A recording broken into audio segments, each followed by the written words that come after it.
दोस्तों राधे राधे, जय श्री कृष्णा। तो इस समय तो मैं थाईलैंड में घूम रही हूँ। तो थाईलैंड में हमारा ये तीसरा दिन था और हम होटल से चेकआउट करके जेम्स डिस्कवरी पहुंचे, जहाँ पर हमको ये दिखाया जा रहा था अंदर घुसने के बाद वहाँ टिकट लगा। तो टिकट तो हमें कंपनी ने प्रोवाइड किया था, तो हम अंदर जा गए, हमारा वेलकम हुआ। फिर उसके बाद हमने देखा कि अंदर जेम्स डिस्कवरी में ले जा रहा है, जहाँ ज्वेलरी जो बनती है, गहने जिसको हिंदी भारतीय लोग कहते हैं, हम गाँव की भाषा में कहते हैं गहना, जेवर गहना जिसको ज्वेलरी कहते हैं, वो कैसे बनता है, कैसे आग में तप करके जो टूट के ये देखिए ऐसे हम अंदर गए तो उसके बारे में हमें बताया जा रहा था कि कैसे इसकी खोज की गई। जेम्स जो है डिस्कवरी, इसकी खोज कैसे की उन्होंने किया था।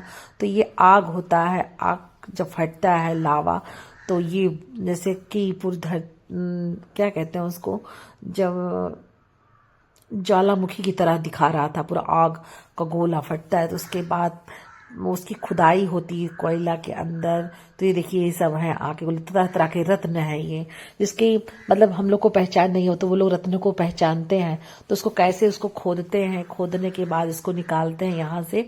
तो वो सब चीज हमको दिखाई जाती है एकदम अंधेरे में ले जाके, जैसे एक शो होता है, शो के माध्यम से हमको सब चीज यहाँ दिखाया जाता है। तरह तरह के पत्थर चमकीले कलर के, कोई red colour, yellow, green, pink, हर कलर के पत्थर यहाँ पर चमकदार पत्थर होते हैं, जिसकी खुदाई होती है, खादान। फिर खूब अंदर धरती के अंदर देखिए यहाँ घुस के लोग देखिए खोद रहे हैं ऐसे, वहां पे टार्च जला के, लाइट जला के, लैंप जला के ऐसे खुदाई, फिर ऊपर से वो उसको निकाला जाता था।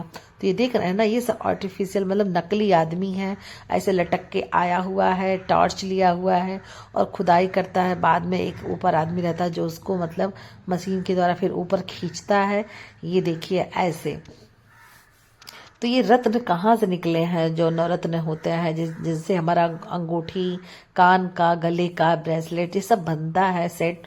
इतना महंगा क्यों होता है? क्योंकि इसकी भाई बहुत जबरदस्त प्रोसेस होता है, मतलब बहुत कुछ करके तब वो एक छोटा सा हमारा एक रिंग बनता है, ईयर रिंग बनता है, कान का, गले का सेट बनता है। देख रहे हैं ऐसे खोद के निकाला गया। उसके बाद फिर हमारी गाड़ी आगे बढ़ गई। फिर यहाँ देखिए एक आदमी बैठा हुआ, पानी, जहाँ पानी गिरता है सारे पत्थर इकट्ठा होते हैं, उसके बाद तो फिर उसमें धुला जाता है, फिर उसमें से पहचाना जाता है, धुल के उसको जहाँ ज्वालामुखी फट रहती है, पता नहीं कहाँ कहाँ, भाई समझ में नहीं आ रहा। ये कई देशों में होता है, अभी उसके आगे आप वीडियो में मेरे देखेंगे। जैसे कि देख रहे थाईलैंड है, इंडिया है, ये सब देख रहे हैं ना, ऑस्ट्रेलिया है, और भी कई देश है, अरबिया है। तो ये देखिए धुलने के बाद ऐसे कुछ ही हमको पत्थर मिलते हैं। बाद में इसको गला के, इसकी घिसैया करके, इसको एक मोती में मतलब जिस तरह के उसमें ढालना होता है, तो जब इंसान को मिलता है तो आदमी इस तरह से उसको बना के कंप्लीट करता है। तो फिर उसका हम कोई ज्वेलरी जैसे रिंग, ईयर रिंग, गले का चेन, कुछ में भी उसको बनाते हैं। तो ये हमारे ये थाईलैंड में इसका मतलब कैसे खोज किया गया था, जेम्स डिस्कवरी के नाम से, ये जिसे म्यूजियम की तरह रखा हुआ है सब कुछ वहाँ दिखाते हैं। एक शो होता है, म्यूजियम नहीं शो है। देखिए पुराने जमाने के लोग कैसे, ये राजा रानी का फोटो है उसके अंदर। तो ये पूरा गुफा के अंदर चल रहा था, उस पर गाड़ी पे हम बैठे थे, जैसे ट्रेन होती है, वो हमको छुक छुक छुक छुक करके ले जा रही थी, सबको दिखा रही थी। वहाँ थाईलैंड के राजा है, रानी है, प्रिंस है, प्रिंसेस हैं, ये सब लोग की फोटो लगी हुई है। बहुत पुराने ऐसे खूब सुंदर सुंदर दिख रहे हैं सब। अंदर ही है गुफा के, टिकट लगता है गाइस। तो फिर अंदर हम जाते देखते हैं। तो फिर वो जो पत्थर निकलते हैं उनसे अच्छे अच्छे डिजाइन किए गए खूब अच्छे से ज्वेलरी मिलती है।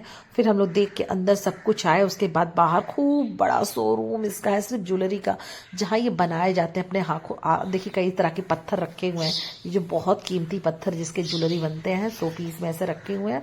उसके बाद देखिए यहाँ पे लोग बैठे हुए जो वर्क कर रहे हैं, बना रहे हैं। हमने अपने आंखों से देखा है कि ये कैसे बना रहे हैं उसको, छोटे छोटे कितने मेहनत से बना, तभी भाई इतना महंगा। सब कहते हैं ज्वेलरी इतना महंगा हो गया, ऐसा हो गया। देखिए ये कोई नहीं देखता उसके पीछे मेहनत कितनी होती है। मैं तो मेहनत देख के आ रही हूँ, तभी शायद इतना मेहनत करते हैं, तभी तो इतना छोटा सा नग को घिस के कैसे कैसे बनाते हैं मशीन के द्वारा। हम लोग तो सोच नहीं सकते। मैंने तो अपने आंखों देखा, उसकी फैक्ट्री में गए थे, जेम्स की फैक्ट्री में जहाँ ये ज्वेलरी बनती है। तो फिर हम लोग अपने आंखों से देखा। उसके बाद फिर उसके शोरूम में गए जहाँ खूब सारा मिल रहा था भाई, ये गजब की ज्वेलरी, लेकिन इतने महंगे थे भाई साहब, मैंने तो एक भी नहीं खरीदा। कोई 50,000 का था। थाईलैंड के पैसे का 3 गुना महंगा भारत का पैसा होता है। मतलब भारत का पैसा जब ट्रिपल लगता है थाईलैंड में, तो फिर हम तो सिर्फ देखे, खरीदे कुछ नहीं, क्योंकि मेरे पति देव बोले कुछ लेना तो ले लो। फिर हमने देखा है बहुत सारे पर्स मिल रहे थे, सिर्फ बेल्ट मिल रहा था। कई लोगों ने कहा था मेरे लिए पर्स ले, लेकिन कुछ नहीं लिया, बड़ा महंगा था, हमने लिया नहीं एक भी, सिर्फ देखा। देख लो गाइस, मेरे पति आगे आगे ही चलते हैं, जहां कुछ खरीदने वाला देखने वाला जगह रहता है ना, वहां फटाफट आगे चलते हैं। नहीं, इन्होंने पीछे रुक के मुझसे कहा कुछ लेना है, हम कह ले पाओगे, इतना महंगा है। तो फिर हमने कुछ नहीं लिया, फिर हमने एक दो फोटो शूट कराई, यही हमारे साथ जो आया है वापस इंडिया में, लिया कुछ नहीं। तो गाइस, मेरा वीडियो अच्छा लगा तो प्लीज लाइक